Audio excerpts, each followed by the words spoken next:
Vous le savez sûrement, j'ai une collection Edgar Poe, donc de livres sur Poe, de Poe, ou qui parlent un petit peu de Poe. Il y a aussi des CD, il y a des jeux vidéo, il y a des tas de choses, des figurines, bref. Et je fais une sorte de veille sur les livres qui parlent de Poe, et il se trouve que Angela Carter est très inspirée d'Edgar Poe, et ici un quatrième de couve, c'est, je sais pas si on voit bien, s'il fait la mise au point sur le truc, ça parle de Poe.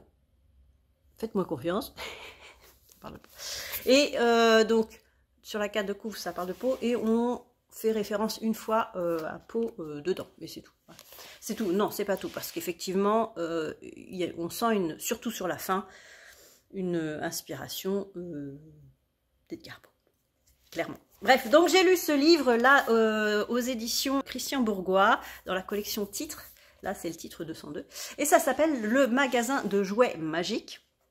Donc c'est un titre qui fait un peu rêver, mais alors dedans ce magasin de jouets magiques, c'est pas facile à dire, ça fait pas du tout rêver. C'est l'histoire de Mélanie, une jeune fille de 15 ans, est totalement insupportable. C'est une pain bêche, tout, elle fait ce qu'elle veut, bref, elle pense qu'à se marier. Alors, on ne sait pas trop quand est-ce que ça se passe, c'est un peu flou, mais d'après mes déductions, ça se passe, je pense, dans les années 60, en Grande-Bretagne. Voilà, d'après mes déductions. Et cette jeune fille, voilà, une nuit, ses parents sont en voyage aux États-Unis, elle est gardée par une gouvernante, ainsi que son petit frère et sa petite sœur. Et une nuit, elle décide de piquer la robe de mariée de sa mère et de la revêtir, parce qu'elle se trouve belle et tout, et puis elle va dans le jardin, et elle se retrouve enfermée dehors. Bref, en remontant dans sa chambre par un arbre, elle nique complètement la robe. Et le lendemain matin, elle apprend par télégramme que ses parents ont été tués dans un accident d'avion.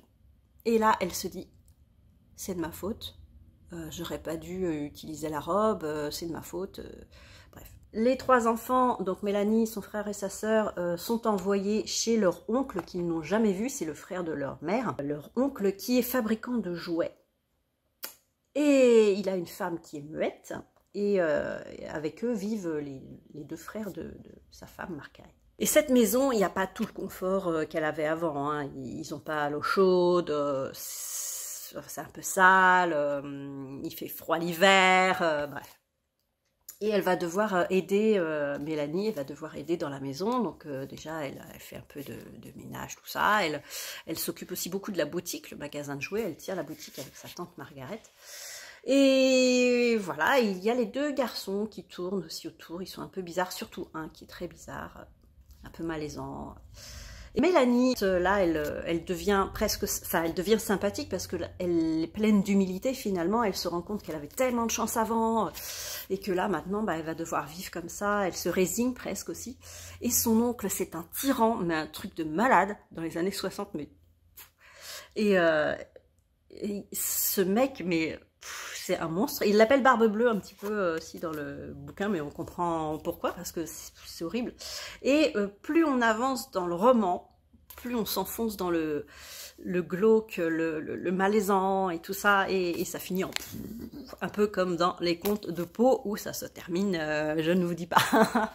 Voilà, donc c'était intéressant parce que au début, la gamine, on la supporte pas, et ensuite, bah si, elle devient une héroïne presque...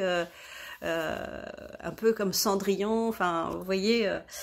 Donc, et il y en a un deuxième qui doit parler de Poe, d'Angela Carter, donc je le lirai aussi, je pense, et celui-là ira dans ma collection.